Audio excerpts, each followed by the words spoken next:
Hello YouTube, this is Morgan Airspeed Prime here with my next Shadow of Kyoshi chapter analysis video. This one's going to be for chapter 8, which is called Ancient History. So this is the chapter that you would definitely say is the one where the plot properly gets going. We finally get our sort of explanation for why Kyoshi was actually invited to the Fire Nation, what the issue is over there. We meet the Fire Lord, we find out about the conflict in the Fire Nation, and also the Yun side of the story kicks off as well properly. So this is the big chapter. This is, like, I'd say the equivalent of the chapter The Spirit from the first book, where that book took a kind of a turn for, heading in the direction the overall book was going in. The other thing is that this chapter also marks the 1/3 way through the book point, which, given that this book is 100 pages shorter than the first one, it kind of highlights that the first third of the book is pretty much all set up right up until this point. And it takes a while to get going, and it's going to be very, very fast paced as we go through this. And one of the few criticisms with the book is that it probably could have used a little bit of an extra page count. One, so that it didn't feel like the first third of the book was all set up, so they could extend stuff out just a little bit and have a stronger ending. But that's just stuff from the review, basically, I want to address here at this point. But yeah, the core of what happens in this chapter, based off the end of last chapter, is that we find out why it was such a mistake for Kyoshi to speak to someone else and refer to them as the Fire Lord and not the actual Fire Lord, and who it was that she actually referred to, and the significance of that. Then, basically, Heiron gets everyone outside, and they just have to discuss how do they deal with this going forward. So many mistakes have just been made. The Fire Lord looks terrible in this situation. What is the situation? Instead of getting to talk in private later, they're forced to basically leave together and have a conversation then and there. And the truth about what's going on here, the sort of clan disputes within the Fire Nation, comes out here. And then we end the chapter, surprisingly, after just getting into the main story, and you think there's still a little bit of setup before we properly get going, but no, just as they're about to figure things out, Yun arrives on the scene and is holding everyone hostage. So, boom, this is that big chapter of we're going to do some stuff now. So let's go through this in detail here. So I love the start of the chapter that gets across the scope of just how badly Kyoshi's messed up here. The crowd had frozen, the waiters had frozen, the sun in the sky halted its arc, the celestial bodies had never seen such a colossal blunder in their 1,000 lifetimes of watching the Avatar. "I should introduce myself," said the man whom Kyoshi had mistaken for the Fire Lord. "My name is Cheijin. Fire Lord Zoryu is my younger half-brother." So that's why it was so bad, that he has mistaken the actual Fire Lord for the half-brother of the Fire Lord. But there's more of a reasoning behind that than just mistaking him for someone else in the family. But we'll get to that as we go through it. So Kyoshi does sort of note to herself that it was somewhat easy to get them mixed up because they do actually look quite similar, even though the brothers have separate mothers. She also notes that his robes were basically, while not being identical to the Fire Lord's robes, were made to very much resemble and give off the impression of being sort of just as important, with the sort of the silhouette, the gold on it, which is usually reserved for the royal family and so on. And so Kyoshi's forced to be sorry for the error, basically. So he just says, "It's understandable. Royal lineages can be confusing. My father was Fire Lord Cheryu, but he never married my mother. We try very hard to hide our indiscretions here in the Fire Nation, especially to outsiders." And Kyoshi's just left stunned, she doesn't know how to respond to this. Him just directly saying that, he was born, out of wedlock into the royal family, so he's not really part of it. And she's just kind of I've made such a mistake and I can't even respond to it. So then Zoryu actually arrives. And it's a really interesting situation because he is forced to arrive and he's made to look so terrible because he has to basically dash over the thing they sort of didn't want to do, which was to have Kyoshi and the Fire Lord just immediately go to speak to each other and ignore everyone else. The Fire Lord is effectively forced to do because he has to get there before Cheijin, leans into this anymore. And he arrives, he looks a little bit out of breath because he's had to dash across a place that holds 500 people and so on. And then, if you've been paying attention to a lot of the details about the decorum of this party, Cheijin really goes over the Fire Lord here with what he does. He introduces Kyoshi to Zoryu, the Fire Lord, which the big thing from last chapter was basically, chapter 6 was higher rank introduces lower rank. So now here is the brother of the Fire Lord, half brother, not even officially part of the royal line, introducing the Fire Lord to the Avatar. That is not exactly what they wanted done. And he's so casual and like almost dismissive of Zoryu here. So Zoryu is made to look very, very weak in this situation. And he's kind of joking, she thought I was the Fire Lord, can you believe that? And he like kind of smacks him on the back, really joking. And Zoryu is forced to try and get control of the situation. How amusing. Okay, I need to talk to my guest now, Cheijin. He's trying to dismiss him, but he stays in. It's like, of course. And he actually goes into like the problems of the Fire Lord. So he isn't just like, oh, he's happened to look good in this situation. He actually goes as far as to use this to his advantage. The fact that the Fire Lord, Kyoshi thought that he looked like he was the Fire Lord, and now he's going to make his brother look bad. Of course, you must have wanted to discuss the recent crop failures, or the precipitous declines of the fisheries. If there's one who could reverse our country's fortunes, it's the Avatar. So this is making him look terrible. He also goes on and says, a malaise has settled over the land since the death of our father, and the natural bounties we used to enjoy during his reign have vanished. Some of the older fire sages believe that the spirits of the islands themselves are unhappy and have turned their faces away from us.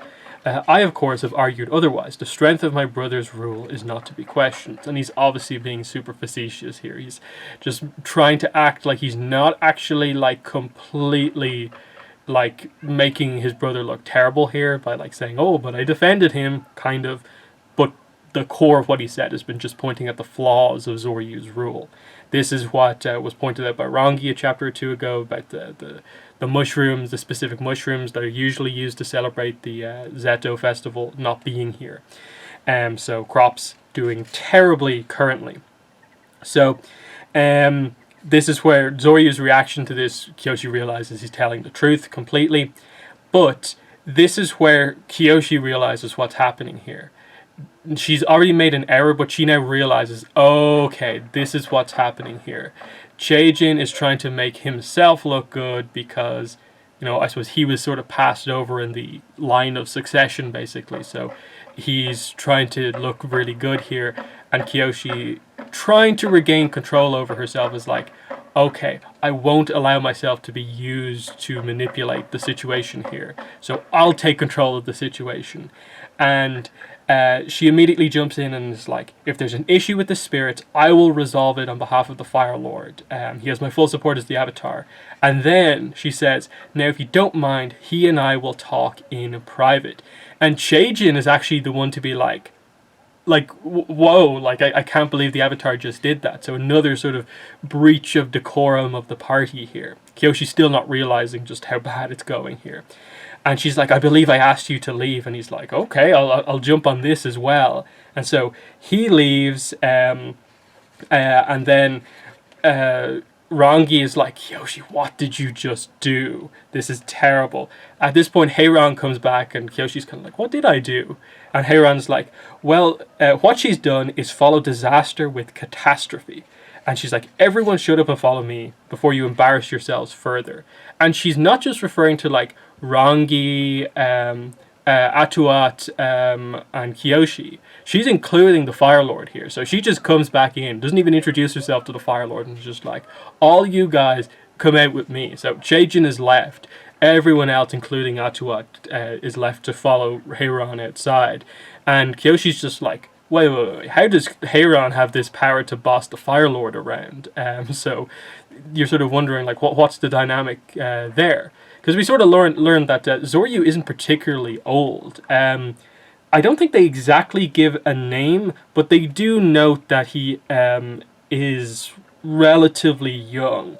I think he's meant to be sort of early 20s, like more like maybe 24 or something like that, is the impression I get. That he's meant to, you're sort of meant to view him as almost the way he's being treated as like a, kind of like a King Kuei, of just this inexperienced king, leader who, doesn't have the full control he perhaps should have. In this case, he's not being manipulated as heavily as Quay was initially, but it feels a bit more like, say, Quay in, say, The Promise, where he's trying to do his best as the leader, but you can tell he's inexperienced. That's more of the dynamic here. So they go outside. Kyoshi looks back as she leaves and notices that on the back of Cheijin's outfit is the stone camellia, and this is where she realizes, oh, the biggest faction of one of the clans at the party, he is part of that, and realistically is kind of one of the heads. And we'll get that explained to us as we go forward here. So we sort of cut scenes, everyone is outside at this point. And so we get the explanation. What exactly did Kyoshi do that was so wrong? Kyoshi thinks it was like, oh, did I insult Cheijin by being dismissive of him? And she tries to defend herself, but like, did no one realize what he was doing? Like, that he was just using that to basically insult the Fire Lord? Everyone realizes that, but she's like, you declared in front of a crowd that you would fix a national problem for him, for the Fire Lord, directly in front of him. And Kyoshi's like, well, what's the problem with that? It's the way she said it, that I will resolve it for you, is basically saying, you can't resolve it, so I'll do it because you can't. And that makes the Fire Lord look terrible. And then the other thing is that she dismissed Cheijin. So she took control of the situation and asked Cheijin to leave because she's higher ranked than him. But it was actually, that was the responsibility of the Fire Lord. The Fire Lord should have been the one to dismiss Cheijin. But she was the one who actually kind of stepped up and, forced him to actually leave. So she's done two things to make him look bad. That like the Avatar seemingly outranks him, and then everything she did in terms of initially talking to him as the Fire Lord, also just talking to Cheijin as the Fire Lord, also made him look very, very weak. So there's that. There's a fun thing of like Kyoshi realizing that like one of her past lives could have helped her with this information had she not been so deficient at communicating. She imagined Avatar Seto watching her blunder and hurling his hat to the ground. So Seto, being the kind of political master that he was, would have never let something like that happen. So yeah, she gets chewed out by Rangi here, but then Zoryu is like, it's not the Avatar's fault, it's mine. And he's like, okay, a smaller reception would have avoided this. I apologize for turning it into this grand gathering at the last minute. It should have still been a smaller one. So you begin to feel a lot of sympathy for the character here at this point, as you realize he's this sort of inexperienced leader, and he's actually defending Kyoshi here when Kyoshi has actually done something wrong. And then Heiran is like, permission to speak beyond my station, Lord Zoryu. And he's like, yeah, go ahead. Everyone is allowed to speak whenever they want. Let's just get this discussion out of the way. And Heiran's like, it is partially her fault. Why are you being so weak here? And she goes at like Zoryu for this. That as the Fire Lord, even if it was your fault, as the Fire Lord, you should be putting some of the blame on her and not just admitting that it was all your fault. That he's not being strong as a leader in the right ways at all. So she's not happy with that. And so Kyoshi's still kind of like, wait, how is Heiran just allowed to speak this way to the Fire Lord? And the answer, we get it here. You can't be that mopey little boy I used to teach anymore. So Heiran thought Zoryu as well. So he's one of her students. They don't specifically say firebending, but it would realistically have to be firebending, I would guess. So Rangi sort of laughs at a joke that Kyoshi makes, but then Heiran turns on her and is just like, Lieutenant, she refers to Rangi as like, Lieutenant, stop, you shouldn't be laughing here. What were you doing? You didn't even attempt to prevent the situation. You could have come up with a distraction or anything like that. yet you did nothing. And Rangi realizes that, like, yeah, she actually didn't do something. She maybe could have done something, but yeah. She also says, her reputation reflects on yours. I overheard someone referring directly to Kyoshi as Dao Fei. And obviously, Heiran doesn't know about the full details of what Heiran and Rangi got up to on their journey in the first book. So she is completely unaware that Kyoshi is actually Dao Fei, and that Rangi basically ran with the Dao Fei for a little bit. So it's a very kind of funny dynamic, as like Rangi and Kyoshi are just like, okay, we should have defended her honor in that situation, but it was actually true. It's at this point we do get the opinions of both Atuat and Jimpa as sort of the outsiders to this discussion. Atuat is just kind of like, uh, you know, I haven't offended anyone tonight. Frankly, I found everyone else's behavior imprudent and shocking. So her arrogance once again coming out there. And then Jimpa's kind of like, I'm confused. I understand court manners are important, but why is everyone acting like the nearest volcano is about to erupt? He's just kind of like, okay, I get Kyoshi broke some rules of decorum, but is it really this bad that we need to have like a secret discussion away from the party as if the world is ending here just because like a few little things happened? And this is where the full situation is about to come out. So they're just like, okay, does everyone trust each other here? Yes. Zoryu, tell them the full story, basically, is what happens here. So the next section is pretty much where the main plot of the book properly comes out. So Zoryu gives us the kind of plot here, basically. My father, the late Lord Cheryu, was renowned for his exceptional strength and prodigious appetites. Cheijin is probably not my only half-sibling born out of wedlock, but he is the only one my father couldn't ignore completely. His mother is Lady Huazo of the Saowan house. So straight away there's the issue here of like she has referred to his brother, who's not technically part of the actual royal family, as the Fire Lord. That's one part of it. He explains that the Saowan are a powerful clan that controls Mainka Island in the eastern part of the country. It's one of the most prosperous and heavily fortified territories in the nation outside of the capital. Lady Huazo wasn't here tonight, but many of her relatives were.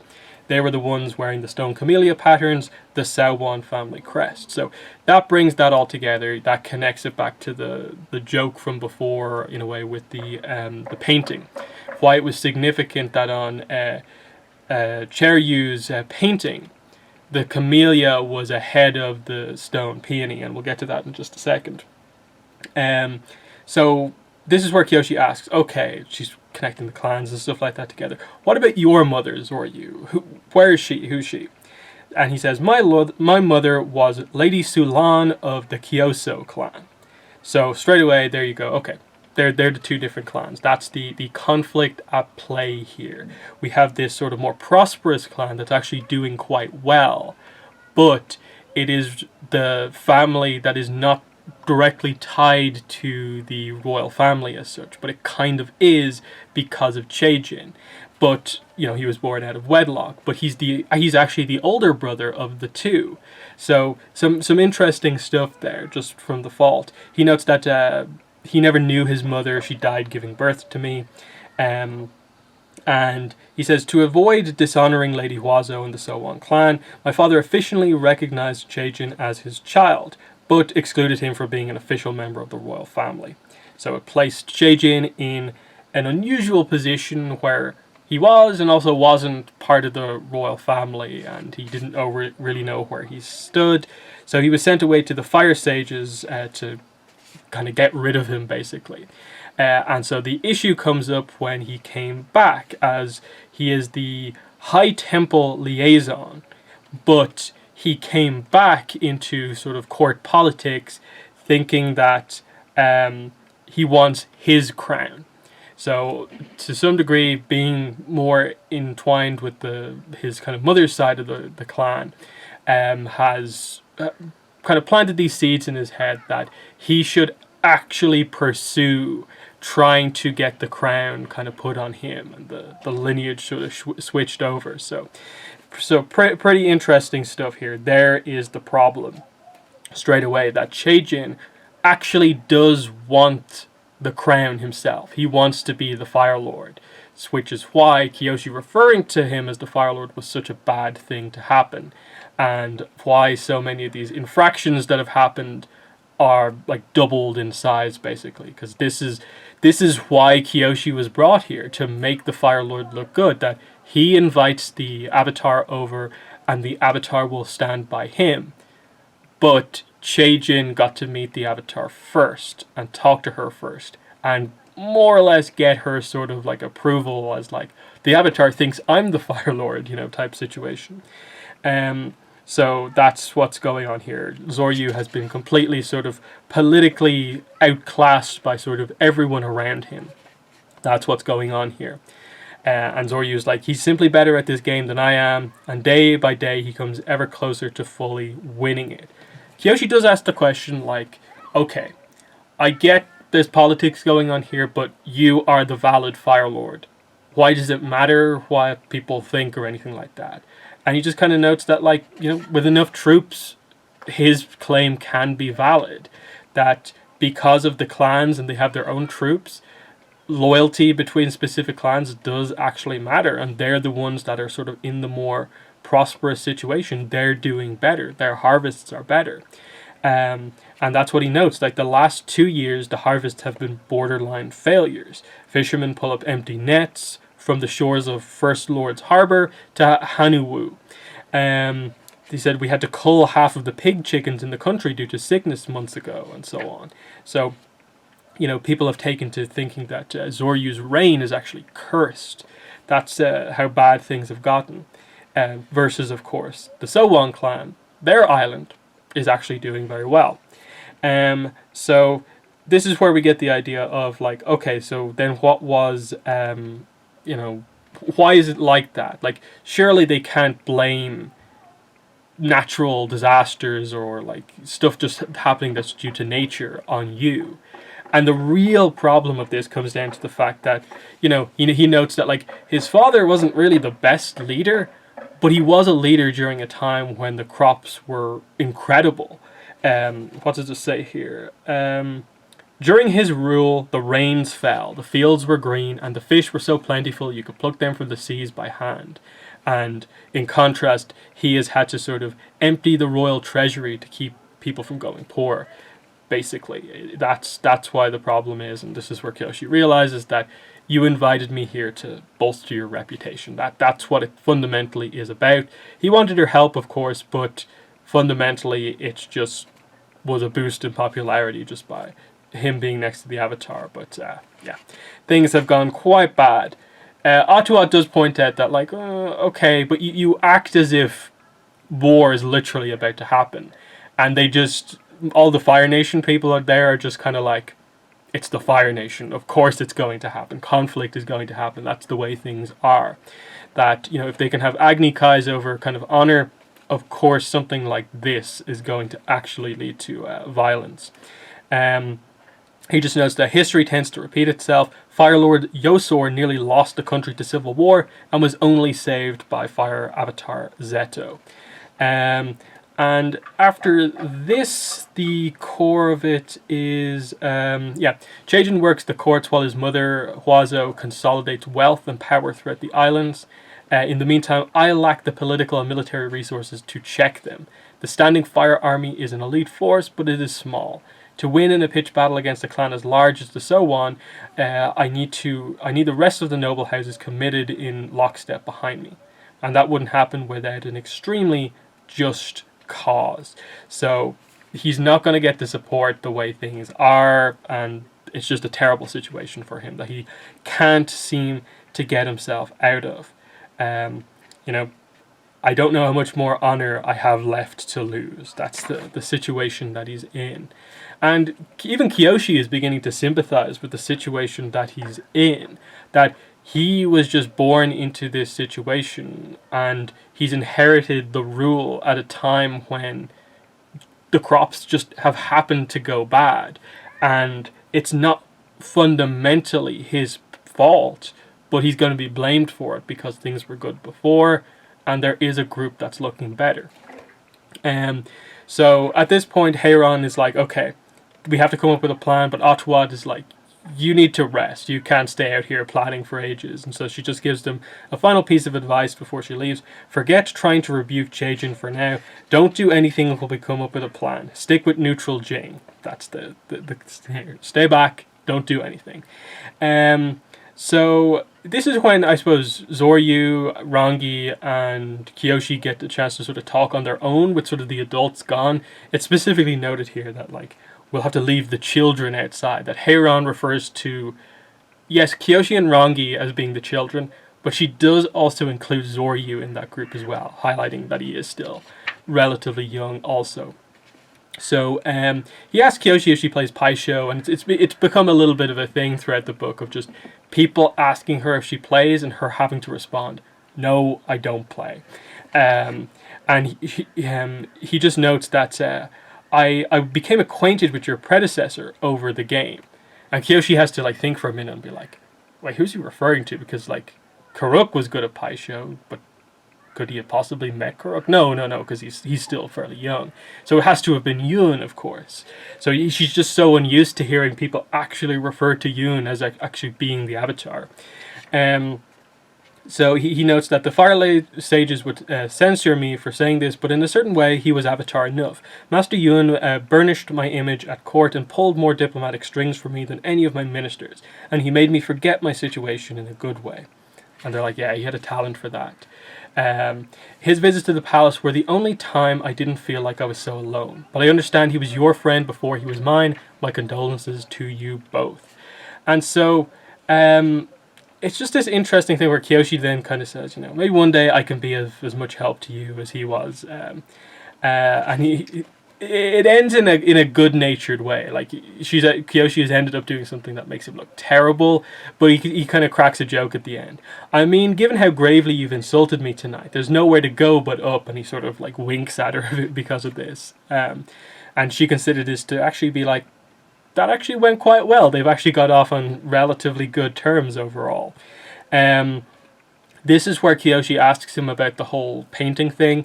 Is the Kyoso clan sigil the winged peony by any chance? He's like, yeah. And she explains to him that the stone camellia was painted above it. And he realizes that, Chejin must have struck a deal with the royal painters to make me look bad. We'll have to fix that, basically. And he realizes that what was actually happening with that is that he was hoping, Chejin basically was hoping that someone from the Kyoso clan would see that and become so insulted by it that they would like attack a member of the So-Won clan over it and give a just reason for a battle to start. And so he wants to avoid that at all costs. So it's actually quite important. This is why Dairin before was kind of like, only speak of this to the Fire Lord so that they could deal with it kind of quickly, silently, so that they could deal with it before an honor fight basically broke out over it. He does actually, in a very interesting, very vulnerable moment, note that sometimes I wish I could abdicate. If it weren't for the violence the Kyoso clan, the Kyoso would create in my wake. And they're like, oh, it's a very aeronomad idea, running away, following the path of negative Jing. Maybe it's a wise course. And Rangi's like, are you honestly suggesting that the Fire Lord abdicate, Kyoshi? That's a terrible thing to do. And Zoryu's like, please, Rangi, don't tell your mother that I was considering about abdicating. So he is just as terrified of Heiron as the others are, basically. So so they decide that they have to go back to the party, but then Kyoshi, everyone basically senses something is off, something's wrong, something's happening. So when they get back, they note that all of the people at the party, the staff, they're all terrified. Some people are crying.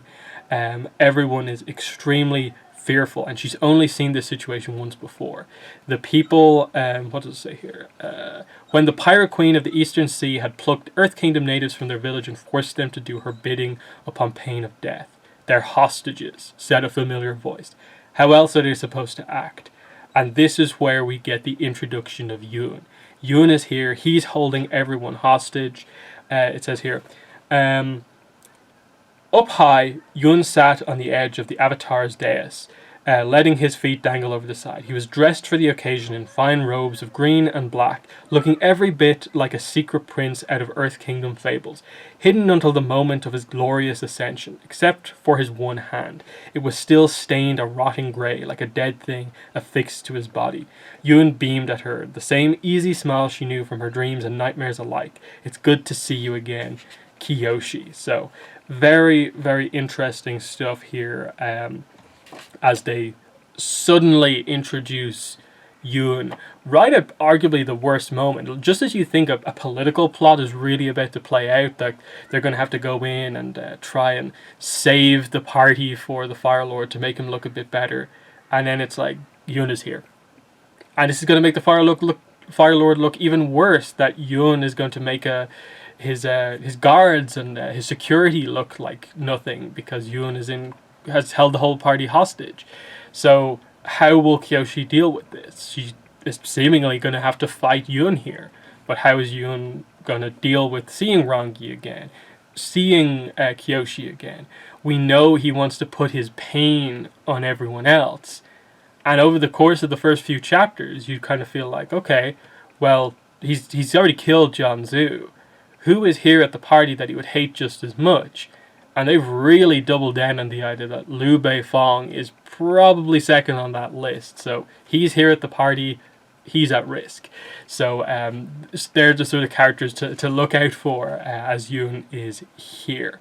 But yeah, this is a good chapter. I like the detail on the clans and just that specific situation of just adding a complexity to the royal family dynamic of just like a Fire Lord having a child before he's officially married, but his second child actually being the official one because that's the one that's actually with the Fire Lady.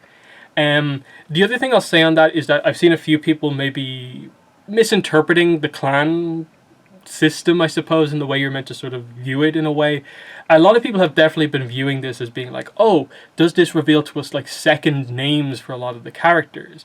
In that like, oh, Rangi's clan name is revealed later on, so is her name Rangi clan name? I don't think it's meant to be viewed by that, because I think the clan names go back like thousands of years, back to the time of like before the first Fire Lord and stuff like that. So while maybe in some cases there are direct lineages back to that person, I think it is more of a case of just, related family lines that happen to be similar, like just under the authority of that clan ruler at the time, and it's just that they've kept those names going forward. The other thing is that I've seen a few people make the mistake of being like, oh, the Kyoshi clan, that is the clan of the royal family. And it's like, no. They specifically note that is Zoryu's mother's clan. Clearly, the father side of things is the actual lineage of the Fire Lords. So it'd be more like important what clan they're from. But because the Fire Lord is the leader, the way to view it is just that the Fire Lord is the Fire Lord's clan. So there is no specific name on it. And so there's no clan in particular, it's just the Fire Lord is the Fire Lord. The male born into that family is the Fire Lord, and that's the way that works. And it's more of that the clan is always related to the mother in that situation, pretty much. So that's at least my thoughts on it in particular, just because that's typically the way it works, because the royal lineage, as we've seen, it's going to end up involving like lots of different clans as it goes forward, in that like we can't immediately say that like, oh, Zuko's the current Fire Lord in talking about ATLA time period. We can't just say Ursa is from the Kyoshi clan, because we just don't know that that's the case. So that's the thing of like, it's a lineage and it's connected all the way back through. But it links into a bunch of different clans, with the main thing just being that I'm guessing there pretty much is an unbroken line of Zuko all the way back to the first Fire Lord. Mainly through the sort of males of the family. That bloodline continues. And it is just the Fire Lord's clan. At least that's my take on the situation. So I wouldn't be going down the road of like specifically using those clan names as being like too much of a thing where it's like a secondary name. I do think it is just a thing in the Fire Nation that they only have one name, and then they're this person of this clan rather than having two names, basically.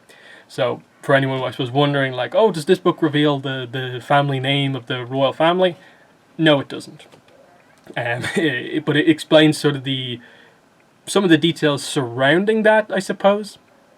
But that's just, I suppose, the time to actually discuss the clan name stuff. But yeah, big chapter there. And we'll see where things go from here. This politics plot is going to be most of the book, but you will be surprised when that plot, for the most part within the book, comes to an end. And the introduction of Yoon is more of a sign that it is this dual plot, that it's politics, but it's also about Yoon. And that the Yoon plot is going to go on for a little bit longer than the politics plot, which is quite an interesting dynamic within the book. Because he is involved and he isn't involved in that. It's an interesting the way the twists and turns of the stories goes on that front. But there are my thoughts on this chapter, Ancient History. But in the comments, let me know what your thoughts were on this one. But that's been the video. Thanks for watching, and bye.